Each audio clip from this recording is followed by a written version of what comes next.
1,00,000 பேரை கூப்பிட்டோம் மதுரையில். 1,00,000 பேர் எவ்வளவு ஜோரா கூப்பிட்டோம். அரை மணி நேரத்தில் டிராபிக் கிளியர் பண்ணோம். அரை மணி நேரம் அவ்வளவுதான். அரை மணி நேரத்தில் டிராபிக் கிளியர் பண்ணி எல்லாத்தையும் ஊருக்கு அனுப்புறோம். அனுப்புனது மட்டும் இல்ல, எல்லா வண்டியும் ஊரு போய் சேர்ந்ததான்னு கேட்டுக்கிட்டே இருந்தோம். ராத்திரி 3 மணி வரைக்கும் நாங்க கன்னியாகுமரி வரைக்கும் கேட்டுட்டு இருந்தோம். வண்டி சரியா போயிடுச்சா, வந்துடுச்சா, போய் சேர்ந்துட்டீங்களா, அந்தந்த மாவட்ட செயலை கேட்டுட்டு இருந்தோம். இங்க 41 பேரை காலி பண்ணி புட்டு அவங்களும் கட்சி நடத்துறாங்க. ஒரு கூட்டம் நடத்தி 41 பேர் காலி.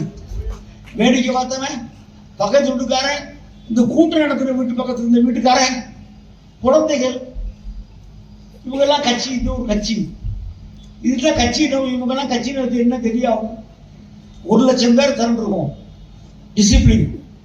தலைவர் நடந்து வராங்க, நீங்க பார்த்துருக்கீங்க யூடியூப்ல. யாராவது துண்டை வீசி எரிஞ்சானா, யாராவது கையை பிடிச்சி விட்டானா, யாராவது காலை பிடிச்சி விட்டானா. தலைவர் தான். தலைவர் ஜம்பு ராஜா மாதிரி நடந்து வரார்.